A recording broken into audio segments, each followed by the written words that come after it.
오늘은 인간과 죄의 4권 첫 번째 시간입니다. 그 제목은 이성적인 피조물이 지식을 전달하고 흡수하는 법칙으로 되어 있지만 이게 사실은 마귀론에 대한 내용입니다. 현대 사회에서 마귀의 존재에 대해서 그렇게 믿지 않죠. 현대주의자들은 마귀의 존재에 대해서 믿지 않습니다. 그리고 또 지금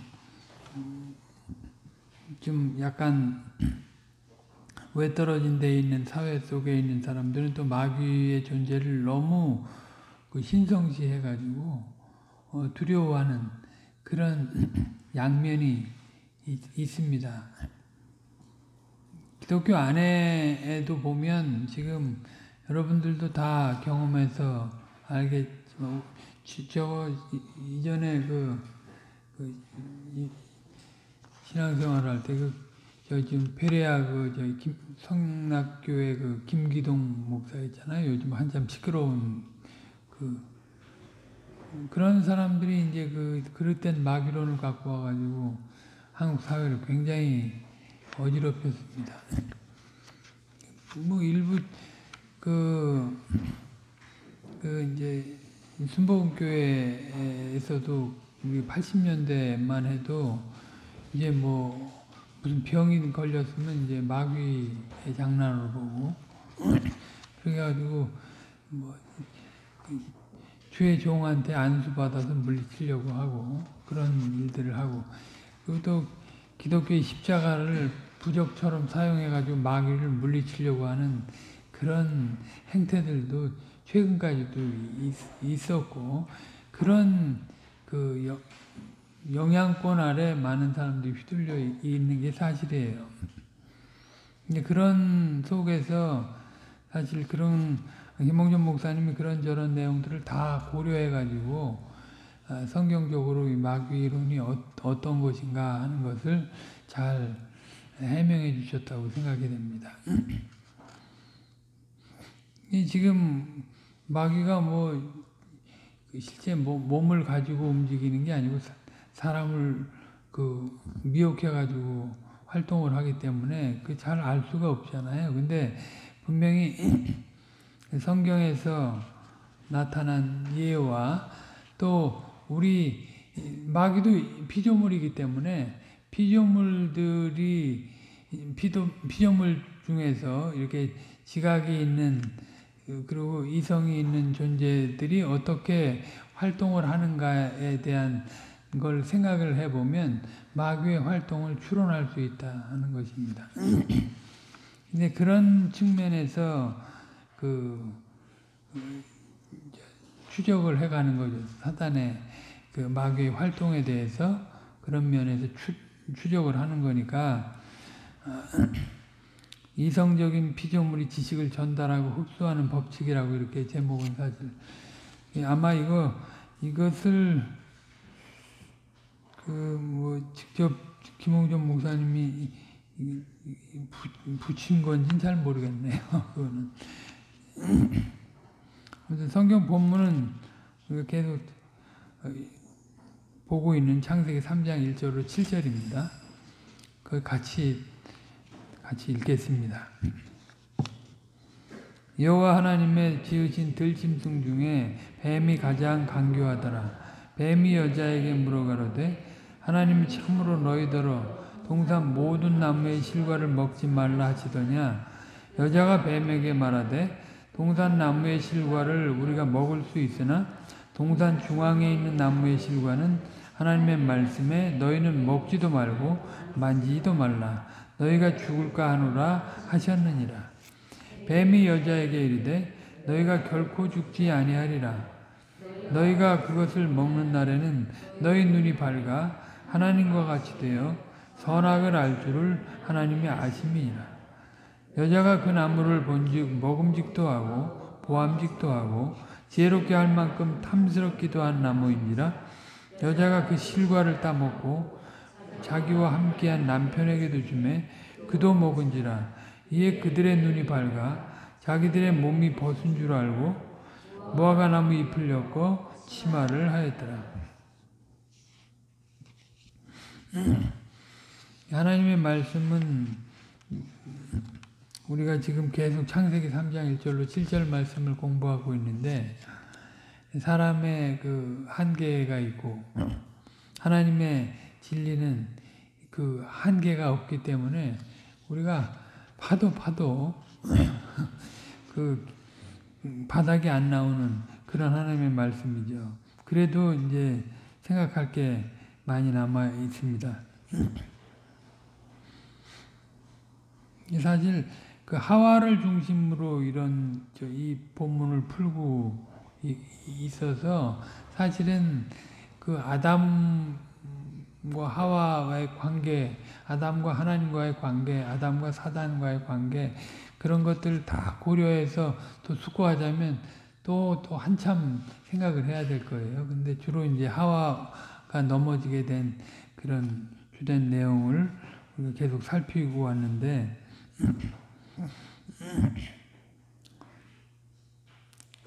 우리가 최근까지 이제 공부한 것은 마귀가 하와를 시험할 때 관념 혹은 사상을 형성할 수 있는 재료를 불어 넣는데 주력했다 하는 것입니다.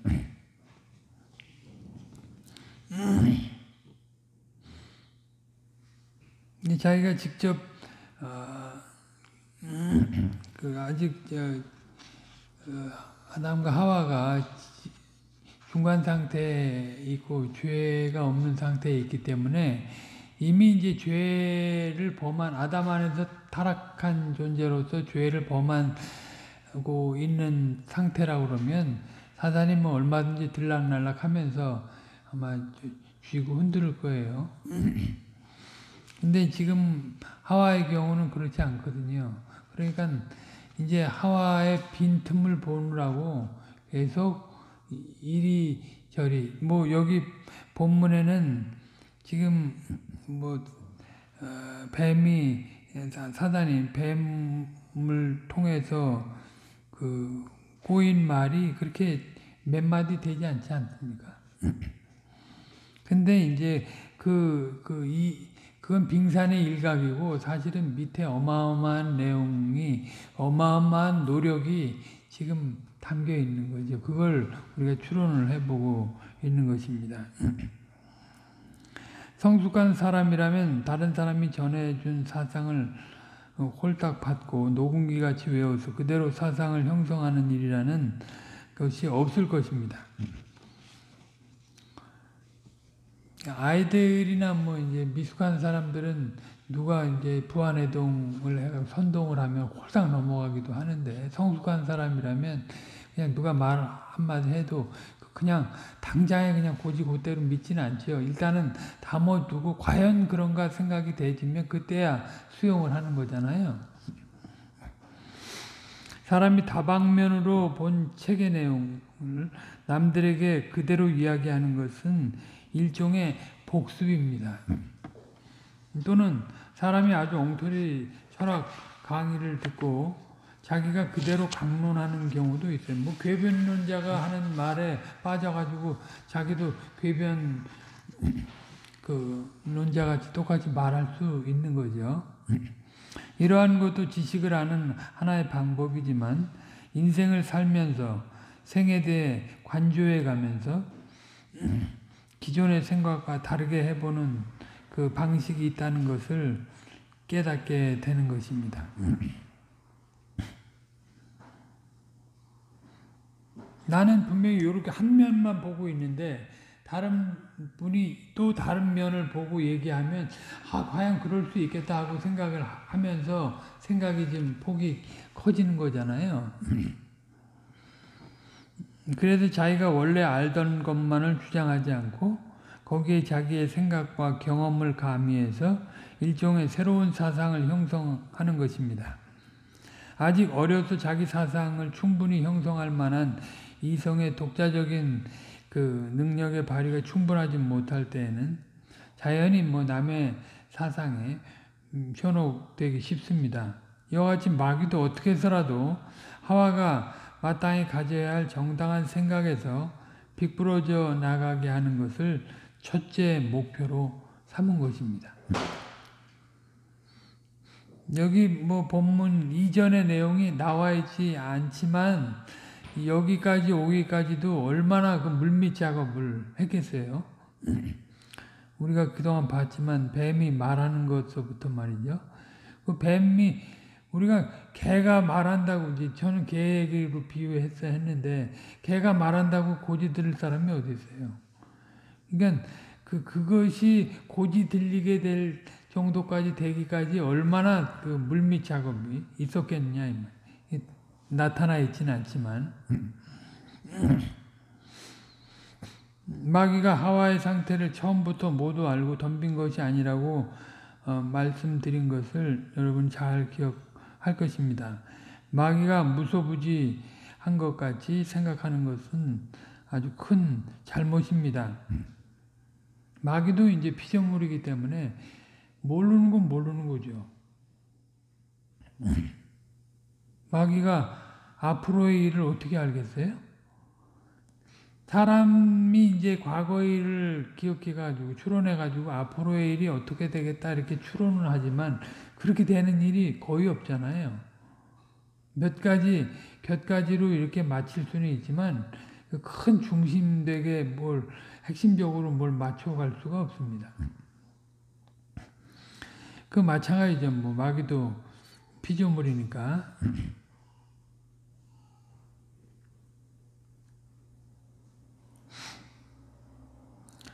영물인 마귀로서도 사람과 접촉해서 탐지하고 확증해야만 어떤 사실이 그렇다고 인정할 수 있는 거지, 그런 방법을 무시하고 자연히 알게 되는 것처럼 여기는 것은 그 잘못된 마귀론이다 이 말. 신자라도 주의하지 않고 소홀하게 거칠게 생각하면 큰 오류가 발생하는 것입니다. 예를 들어 마귀는 오직 신의 활동 양태만 있다는 식으로 생각을 한다면 말입니다. 그것이 얼마나 무서운 생각입니까? 또한 무식하고 무지하고 부주의하고 부주의한 그런 사람들은 마귀를 신화된 존재로 여깁니다. 아주 신성적으로 특화된 존재로 생각하는 거죠. 교회 안에도 많은 사람들이 그렇다는 생각을 하는데 심지어 목사들도 그러합니다. 그런 것을 제가 여러 차례 들었습니다. 가혹한 일이나 어려운 일을 만날 때 마귀에게 직접 당한 것 같이 생각하는 사람들이 있는 것입니다. 무슨 일이든지 뭐 좀 안 좋은 일은 다 마귀가 주는 걸로 그렇게 생각하는 일이 있다. 그뿐만 아니라 마귀는 사람의 마음을 미리 다 알고 거기에 의해서 육조 배판에서 사람을 넘어뜨린다 하면서 그의 능력의 범주를 넘어서까지 적용하는 오류가 있습니다. 육조 배판이라는 말은 사전에도 잘 안 나오는 말인데 그냥 글 중에 나오는 말인데요. 그게 원래는 그 정치기구 같은 것을 정비하고 또 뭐 국무위원 임명하고 또 정무를 논의한다. 그렇게 해서 정무를 논의한다는 그런 뜻인데 실현 가능성이 없는 이상만을 쫓는 사람을 풍자해서 그렇게 그 말을 쓴다고 해요. 근데 여기서는 그냥 그 앞부분만 얘기한 것 같습니다. 뭐든지 다 알아서 다 처리하는 그런 부분. 뭐든지 다 알고 다 사람을 넘어뜨린다는 거죠. 그런 면만 쓴 것처럼 보입니다. 그의 능력의 범주를 넘어서까지 적용하는 오류가 있는데 아무튼 우리 교회는 그런 문제에 대해 항상 세심하게 주의해서 바르게 관찰하는 것이 좋습니다. 그 전에 제가 이제 신학교 다닐 때 이제 우리 동기들 중에 화요 기도 멤버들이 있어가지고 그 사람들 맨날 삼각산 올라갔어요. 삼각산 올라가서 비닐을 뒤집어 쓰고 겨울이고 뭐 비 오는 때고 그래가지고 뭐 기도할 때 마귀가 와가지고 씨름하고 뭐 이겼다 뭐 그러고 오고 그런 일들을 너무 많이 들었거든요. 사실 그런 이제 뭐 그리고 사실 자기 뭐 감기 걸리면 자기 머리에다 거울 보고 자기 머리에다 손 얹고 감기 귀신 물러가라 그렇게 하고 또 무서운 생각이 막 들어오면 어디 가다가 또 주님의 이름으로 막 물리치라고 그런 교육도 하기도 했어요. 근데 그런 것들이 진짜 잘못된 마귀론에서 나타난 그런 다양한 현상들이라고 생각이 돼요. 그냥 주관적으로 그렇게 생각하는 거를 다 마귀라는 것에다가 다 갖다 붙여가지고 그렇게 이제 우리는 항상 성경에서 말하는 것에 근거를 가지고 말을 해야 되잖아요. 저도 처음에 예수 믿을 때 예수님 교회 다닐 때 밤에 자면 가위가 눌려가지고 그것도 막 중들이 나타나가지고 목을 와서 누르는 거예요. 그러면 그런 거 이제 몇 번 경험하면 물어보잖아요. 물어보면 어떻게 하냐면 예수님의 이름으로 물리치면 된다고 그런 식으로 또 얘기를 받고. 사실 그 주관적인 것들 성경적으로 입증할 수 없는 그런 것들을 주관적인 경험으로 아주 절대화해가지고 가르치는 일들이 너무 많았었어요. 이제 그런 것들에 대해서 우리가 굉장히 주의를 해야 하는 거죠. 창조주와 피조물 간에는 존재론적인 구별이 있습니다. 여기서는 이제 피조물 마귀도 피조물이라는 거죠. 죄를 하나님이 조장한 건 아닌데 이제 좋게 중간 상태로 지으셨는데 그들이 스스로 자기 주의를 지키지 않고 타락한 거죠. 하나님이 그렇게 만든 건 아니고 하나님이 만드셨다고 해도 그렇게 악하게 처음부터 그렇게 만든 건 아닙니다. 악하게 타락한 건 인간도 마찬가지지만 자기 주의를 지키지 않은 존재들이고 사람들인 거죠. 아무튼 창조주와 피조물 간에는 존재론적인 구별이 있습니다. 하나님은 하나님이십니다. 우리는 하나님께서 자신을 나타내시는 양태에 의해서 하나님을 아는 것뿐이지 하나님이 어떤 법칙으로 자신을 규제하시는 것이 있는지 없는지 사람이 알 길이 없습니다. 그래서 우리 신학적인 용어로는 우리 계시 의존 사색을 한다고 그러죠. 하나님의 말씀을 기초해서 이성을 써가지고 성경이 자증적인 진리니까 성경 자체가 진리됨을 증거하는 말씀이니까 그 안에서 우리가 확고부동한 기준, 표준을 세워가는 것 아닙니까? 그것이 아니면 할 수 있는 게 없어요. 하나님의 존재와 능력은 우리가 다 알 수 없는 신비한 세계에 속해 있는데 하나님의 절대성을 우리가 어떻게 알 수 있겠습니까? 오직 하나님께서 자기 계시를 통해서 우리에게 보이신 것만 알 수 있는 거예요. 그러니까 하나님이 우리에게 공유케 하신 것들이 있잖아요. 지식이라든가 지혜라든가 의라든가 거룩이라든가 뭐 선이라든가 그것도 사실은 하나님이 가지고 있는 지혜와 지식과 의와 선 이런 거에 비하면 그 얼마나 차이가 있는지 우리는 다 알 수 없어요. 하나님이 알려주신 공유케 하신 그 범주 안에서만 그걸 우리가 알고 판단하는 거죠.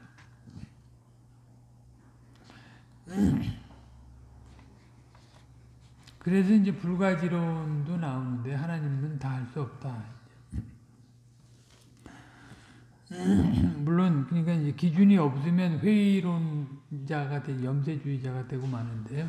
기준이 있기 때문에 우리는 불가지론을 믿지만 하나님을 다 알 수 없다고 믿지만 그 우리한테 계시해 준 한도 내에서는 하나님을 알고 또 사람도 알고 그 외 피조물도 알고 그 영적 존재에 대해서도 알 수 있는 거죠. 우리는 어떤 것을 경험하는 것으로 무엇을 안다고 말할 수 있는데 우리가 아는 것은 다 불완전하고 제한이 있지만 하나님은 완전하시고 제한이 없으시다는 것을 논리적으로 생각할 수 있습니다.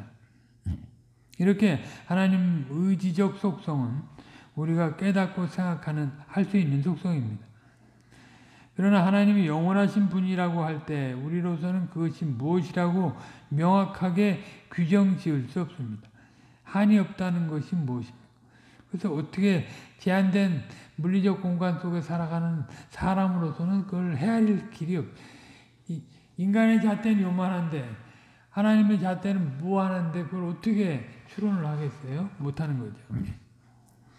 우리가 상당한 정도만큼 생각할 수 있는 하나님의 속성도 있고 생각할 수 없는 속성도 있습니다. 가령 하나님의 선과 거룩함과 의와 같은 것을 생각할 수 있는 속성, 것들은 생각할 수 있는 속성들입니다.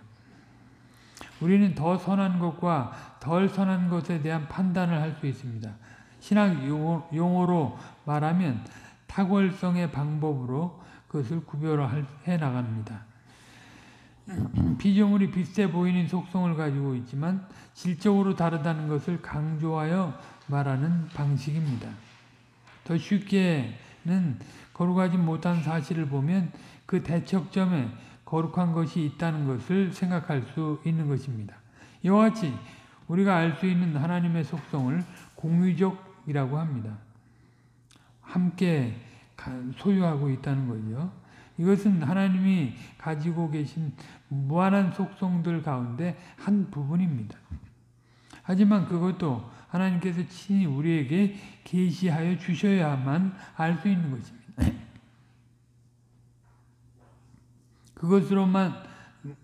그것만으로 하나님을 다 아는 것은 아니지만 우리가 하나님을 믿고 의지하며 살 수 있는 충분한 지식이 됩니다. 만약 하나님께서 자신을 처음부터 끝까지 다 나타내신다고 하여도 사람이 그것을 이해할 수 없습니다. 이게 불가해. 주님은 불가해한 분인데 다 이해할 수 없다. 하나님을 섬기고 살기에 넉넉한 지식을 이미 계시해 주셨는데 그 이상을 찾으려고 하는 것은 쓸데없는 짓입니다. 우리는 하나님의 자기 계시를 통해 하나님을 알 수밖에 없습니다. 하나님의 존재에 대해서도 하나님의 계시를 통해서 알 수 있고 하나님의 사역에 대해서도 하나님의 계시를 통해서 알 수 있어요. 하나님의 계시는 말씀 계시와 행동 계시로 조직 신학적인 용어로 그렇게 구분을 하는데요. 나타나진 경륜적 삼위일체로서 존재론적 삼위일체를 추론하는 거예요. 나타나진 걸로. 우리도 마찬가지잖아요. 우리의 그 사람의 삶의 행보를 보면 그 사람의 됨됨이를 알 수 있잖아요. 그 사람이 아무리 자기를 꾸며도 그 사람의 행보가 그렇지 않으면 그거는 우리가 믿을 수가 없잖아요. 그 사람에 대해서. 자기가 아니라고 그래도 그거는 신뢰할 수가 없어요. 신뢰라는 거는 관계 속에서 신뢰할 만한 것이 쌓여야 돼요. 쌓여야지. 과연 저 사람은 말한 대로 행동하는 사람이야. 이것이 쌓여야지 신뢰가 되는 거죠. 믿을 수가 있는 거죠.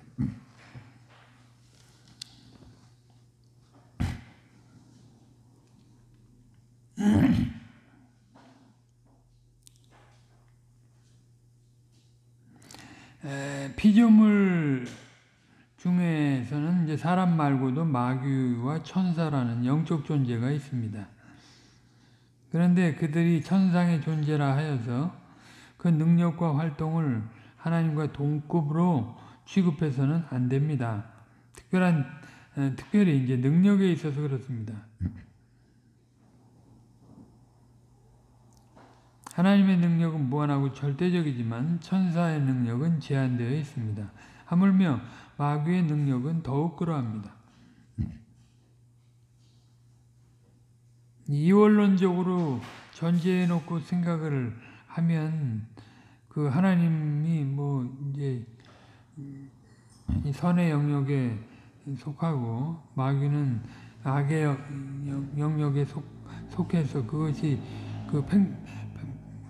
서로 상대적으로 대응하면서 가는 걸로 나와 있는데 그렇게 되면 하나님의 능력이 참 굉장히 무능력해지는 거죠.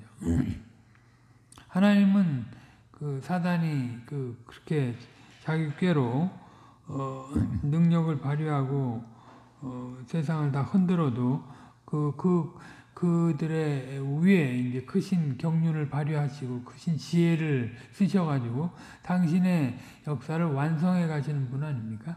그러니까 주님은 완전한 하나님이고 지혜의 하나님이고 전능하신 하나님이시고 끝을 다 아시면서 그렇게 주관하시는 전지하신 하나님이신 거죠.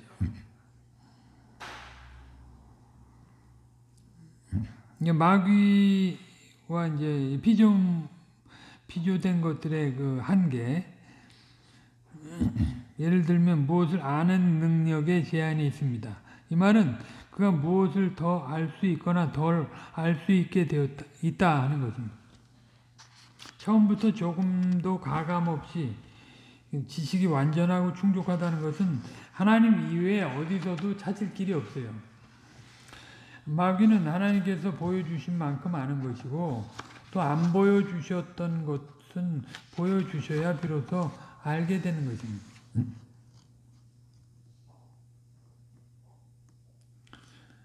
그의 지식은 가할 수 있고 감할 수도 있습니다. 따라서 세월이 가면서 어떤 지식은 내버리고 새로운 지식을 흡수해가는 것입니다. 그가 과거에 생각했던 것도 하나님이 새롭게 이렇게 생기지 않고 저렇게 생겼다고 하면 이렇게 생겼다 했던 지식은 다 내어버릴 것이 아닙니까? 이와 같이 지식을 버리기도 하고 새로 취하기도 하는 것이 마귀의 세계에 있는 것입니다. 마귀는 이제 지금 하와를 꼬이면서 어떻게 했다 이제 조금씩 더 알아가면서 자기 그 말을 더 세게 집어넣는 거잖아요. 그런 존재라는 거예요. 근데 이제 하나님이 그걸 허용하셨으니까 그런 일들이 있는 거지. 마귀도 그런 일조차도 못하게 통제되면 그것조차도 할 수 없는 거예요.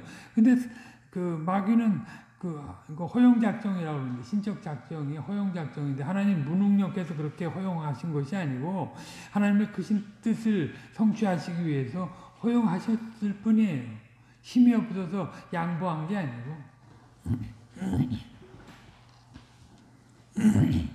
그걸 우리가 잘 생각해야 됩니다. 그러니까 마귀를 두려워할 일이 없죠.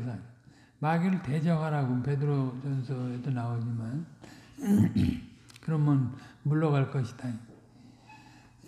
하나님의 진리로 이제 대적을 해야죠. 명백한 마귀의 한계를 알고 영원성 있는 그리고 하나님의 본리가 있는 말씀으로 물리치고 나가면 얼마든지 물리치고 나가는 겁니다.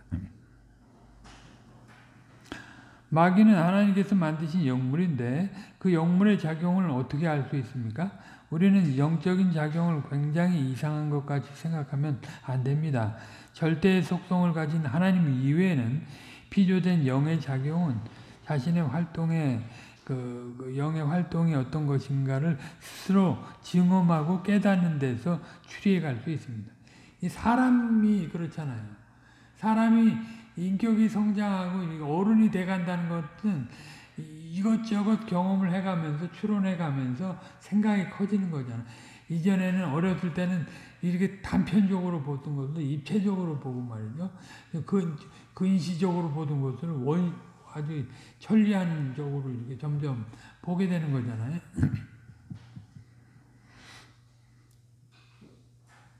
그렇다면 사람의 영의 활동이 이제 여기저기 비유가 나오는데, 사람은 영혼과 몸이 합해져 있는 완전한 하나의 개체입니다.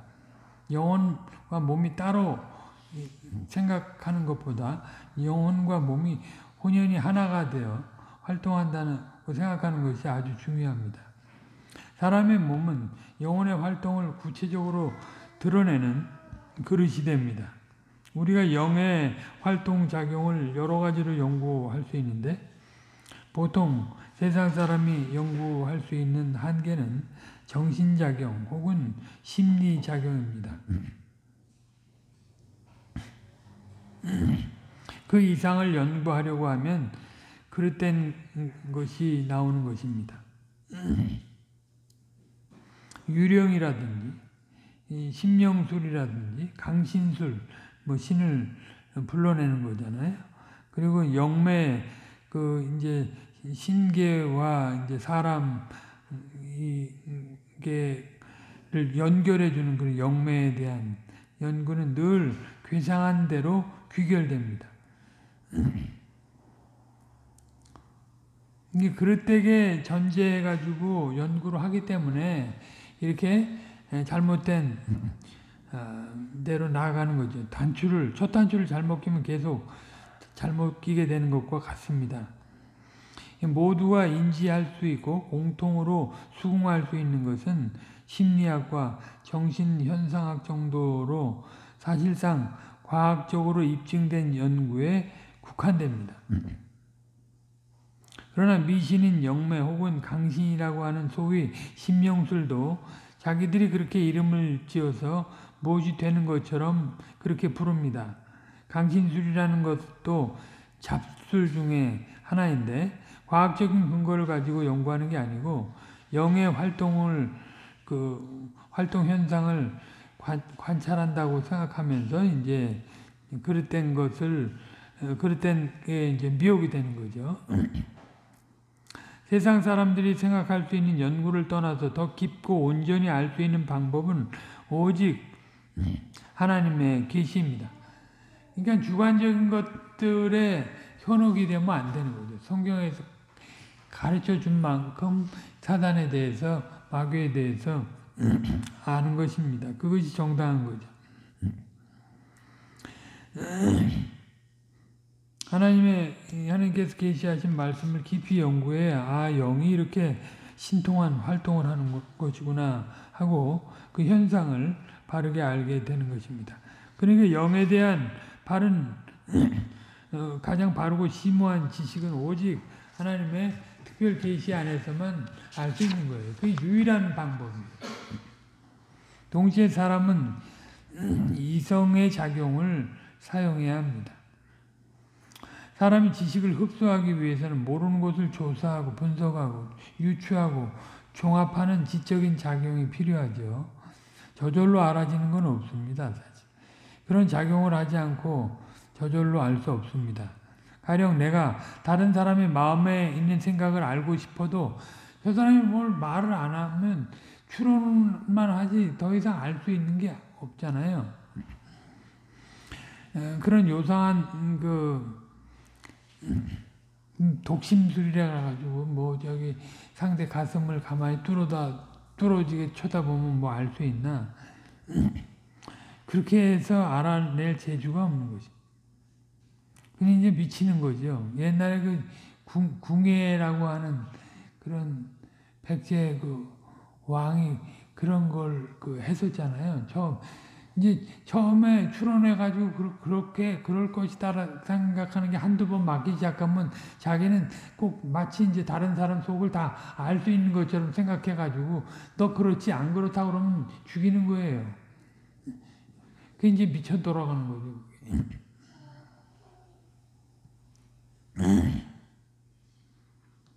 그러니까 뭘 알려면 물어보는 수밖에 없는데, 그래서 그가 뭐 하겠다든지 안 하겠다든지 들어야 그의 마음이 어떻다는 것을 아는 것입니다. 그러니 지식은 상대방이 전달하려는 적극적인 의지로 표시를 해줘야 내가 알 수 있는 것입니다. 절대로 전달하지 않으려고 할 때는 알 길이 없는 것입니다. 알아서 좀 해달라고 하면 이게 참 막연한 거예요, 사실은. 그래서 무슨 일이 있어도 알려주지 않는다고 하면 알 길이 없는 겁니다, 상대에 대해서. 물론 상대방이 전달하려는 의사가 전혀 없더라도 알아내는 방법은 있습니다. 이제 유도신문 같은 건데요.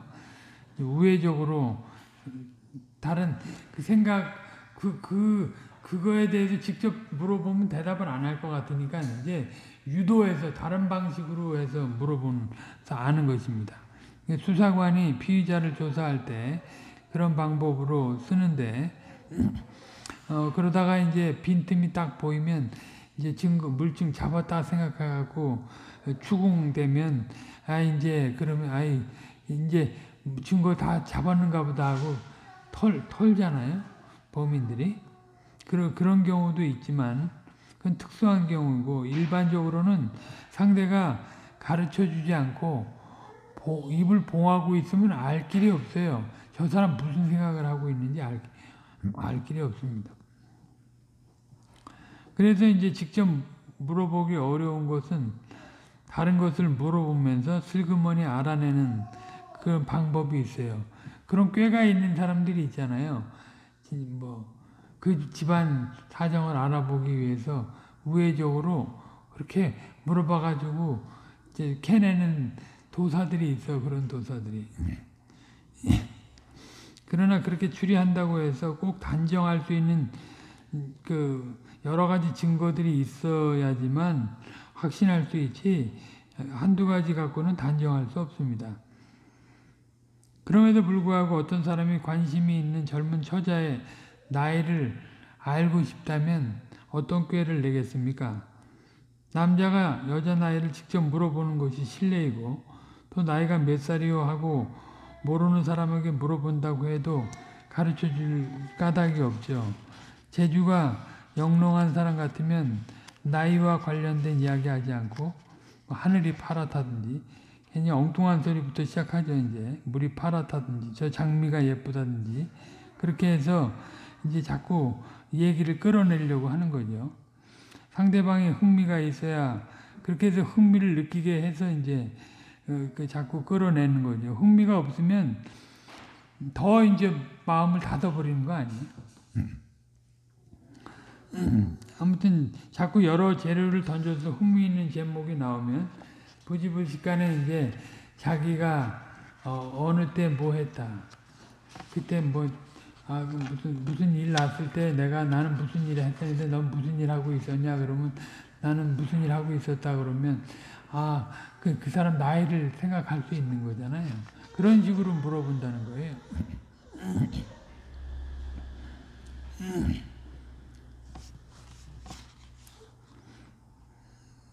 이게 지식은 덮어놓고 이제 그 사람 가슴을 가만히 뚫어지게 그냥 텔레파시 뭐 한다고 그 뚫어지게 쳐다보고 있으면 뭐 알아지는 게 아니다.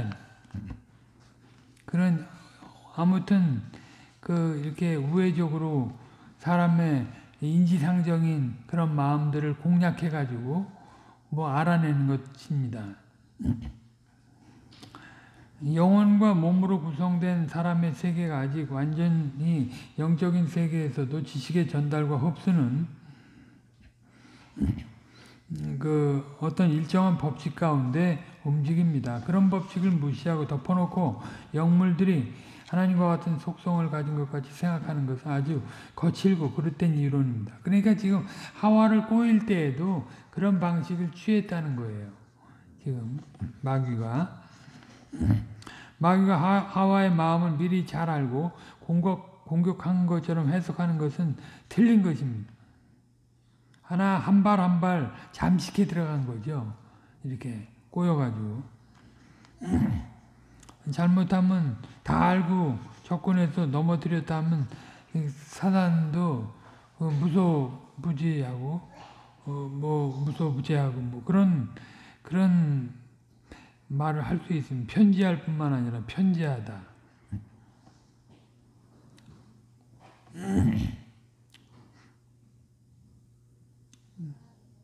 아무튼 그런 식으로 생각을 하고 있으면 자기가 굉장한 고통과 어려움 가운데 있으면 마귀가 유리하게 활동을 하려고 자기를 이 고통 가운데 끌어넣어서 힘들게 한다. 이런 망상까지 하는 거예요. 그릇된 전제가 그릇된 이런 망상을 가져오는 거죠. 예수를 믿는 사람이라도 자기가 몹시 고통스럽고 어려운 일을 당하면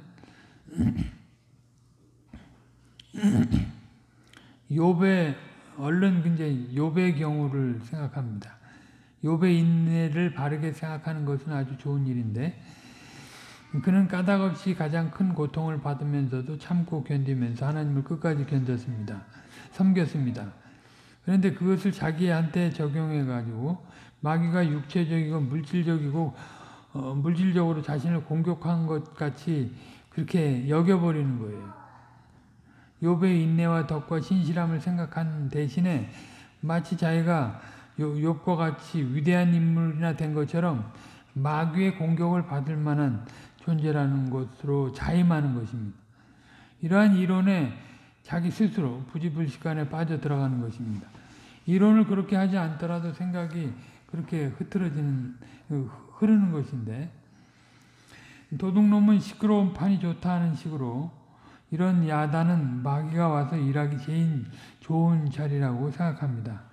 이런 주장은 정확하지도 못하고 정당하지도 못하고 성경이 가르치는 계시에 의한 것도 아닌 제멋대로 마귀에 대해서 생각한 것입니다. 잘못된 방법론이 되는 거죠. 그러면서도 그것이 가장 신앙적인 생각이라는 감정까지 거기에 덧붙이는 것입니다. 제가 이전에 대한수원이라고 가는데 그전에도 제가 한번 말씀드린 적이 있을 거예요. 어떤 아저씨가 숟가락을 이게 오목한 대로 퍼먹지 않고 이렇게 부푸른 대로 밥을 퍼먹는 거야. 그러니까 이제 신학교에 다니는 전도사가 저 마귀 들렸으니까 예수의 이름으로 쫓아야 된다고 갔다가 그 사람이 아마 태권도를 좀 했는가 아마 그랬을 거야. 아주 혼쭐을 났어요. 그러니까 굉장히 이제 잘못된 마귀론을 가지고 덤벼가지고 정신병자인데 일종의 그거를 그런 마귀의 장난을 보고 물론 마귀가 역사하면 그 두 무덤 사이에 있었던 거라사 군대 귀신 같이 엄청난 힘도 발휘하기도 하긴 하지만 그 특별한 경우잖아요. 그것은 하나님이 허용해서 근데 모든 것 좀 이상하면 다 마귀가 시킨 걸로 생각을 해버리면 그건 그릇된 전제가 되는 거죠. 성경적인 그런 마귀론을 가지고 있는 게 아니죠. 그렇게 되면 정당한 기독교를 형성할 수 없는 것입니다. 정당한 신앙과 종교를 형성할 수 있는 지적 요소가 아주 합당해야 됩니다. 알아야 할 것을 바르게 알지 못하고 잘못 안 터 위에 굉장한 신앙이 있는 것 같이 축조해 나가는 것으로는 절대로 좋은 신앙이 나오지 않는 것입니다. 반드시 큰 종교 감정이 있어야 위대한 신앙을 만들어내는 것이 아닙니다. 이것을 구분해서 생각을 해야 됩니다. 저급하게 사단도 꾀가 있는데 무조건 그런 방식으로 사람을 어지럽히지 않죠.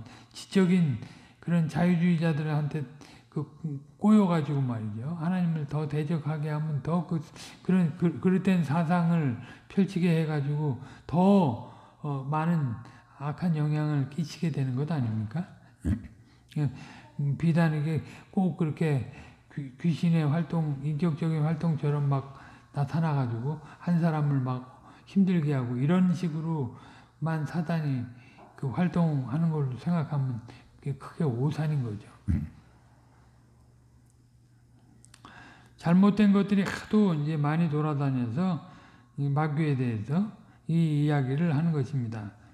우리 교회에서는 절대로 부호한 종교 감정을 품는 일을 해서는 안 됩니다. 부호한 종교 감정은 계시 의존 사색을 하지 않는 데서 나오는 그런 종교 감정이에요.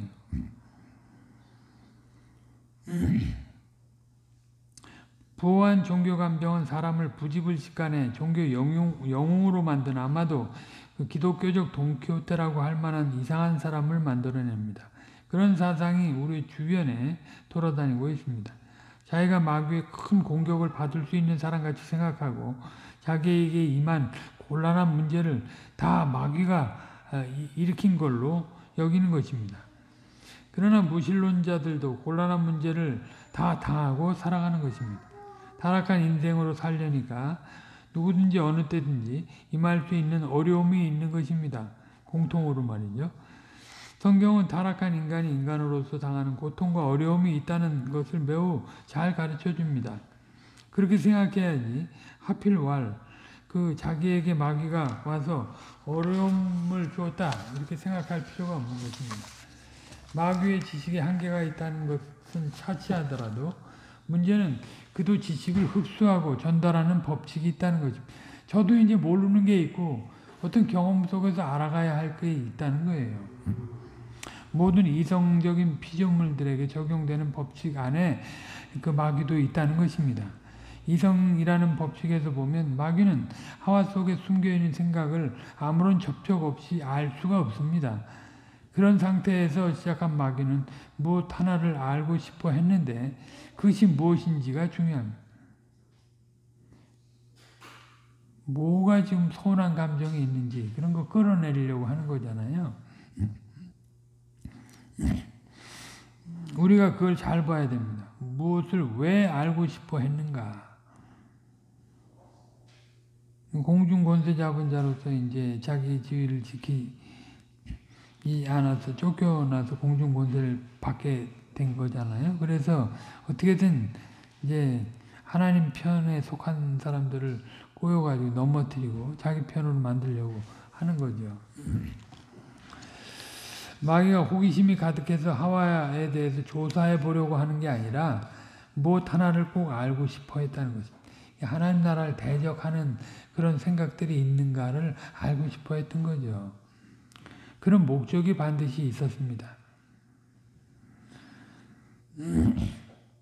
이제 집에 돌아가서 그런 부분들을 다 생각해 봐야 할 것입니다. 마귀는 어떤 목적을 가졌는가? 그것을 달성하기 위해서 어떻게 했는가? 첫째로 알고 싶어 한 것이 무엇이었나? 대체 마귀는 어떤 방법을 써서 무엇을 얻은 것인가? 우리는 그런 것들을 어떻게 이제 연구할 수 있습니까? 바로 모세의 기록을 보는 것입니다. 계시를 의존해서 살피는 거죠. 모세는 다른 것은 생략했어도 사람이 타락하게 된 과정을 기록해서 우리로 생각할 수 있도록 했습니다. 그 기록을 보면 마귀가 사전에 가졌던 계획이 있었다는 것을 알 수 있습니다. 이렇게 성경을 근거로 정당하게 추론해 나가야 됩니다. 요컨대 마귀는 깊은 생각을 가지고 있었다. 자기 목적을 달성하기 위해서 먼저 알아야 할 사실이 있었다. 그걸 위해 어떻게 했는가? 그 결과는 어떠했는가? 그런 것들을 우리가 잘 생각을 해야 됩니다. 그러니까 마귀가 와가지고 우리 하나 뭐 흔들어가지고 뭐 그렇게 그런 게 아니고요. 마귀가 마귀는 다 알고 실행되지 하지 않는 것잖아요. 하나님의 뜻을 다 알고도 반대의 길로 나가게 하고 사람을 그릇되게 해요. 그러니까 우리가 알고 있는 것을 정당하게 누리지 않게 되면 얼마든지 사단에게 넘어갈 수 있는 거예요. 사단에게 빌미를 제공할 수 있는 알고 있는 것. 알고 있는 것을 하는 것처럼 꾸미고 있으면 그냥 사단에 꼬일 때 넘어갈 수가 없어요. 알고 있으면 실행을 해야 돼요. 그리고 한 발짝 올라가야 돼요. 자라가야 돼요. 아는 걸로 끝이 아니에요. 주님이 그리스도의 장성한 분량이 충만한 데까지 우리를 이끌어 가시려고 우리를 구원하셨는데 그냥 알고 있는 걸로 족하면 사단이 그냥 하와도 넘어뜨렸는데 얼마나 넘어뜨리기 좋겠습니까? 우리가 그 알고 있는 것이 과연 그렇다 그러면 사단이 온갖 것을 가지고 와서 다 빼앗아 가고 넘어뜨리려고 해도 거기에 절대 끌려가면 안 되는 거잖아요. 하나님의 뜻은 명료하다. 이것이다. 난 그것을 위해서 전심으로 난 그 뜻을 순종하기 위해서 살겠다. 이러면 사단이 어떻게 해볼 도리가 없어요. 그런데 그 전심으로 하지 않고 그냥 방만하게 살아가면 제풀에도 넘어지는 거예요. 제풀에도.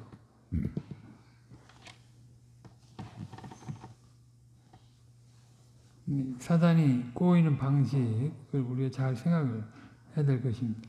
기도하겠습니다. 거룩하신 아버지 하나님, 오늘은 그릇된 마귀론이 팽배한 세태 가운데서 어떻게 마귀에 대해서 이해하고 알고 나가야 하는가를 하나님의 말씀을 통해서 알게 하시오니 참으로 감사를 드립니다. 저희들이 이런 표준적인 말씀에 근거한 마귀론을 정립하지 않으면 저희들은 주관적인 그런 마귀론에 미혹이 될 수밖에 없는 존재들이 없나이다. 과연 그것이 그럴 수 있겠다고 생각해서 얼마든지 추론하고 넘어질 수 있는 존재이옵나이다. 저희들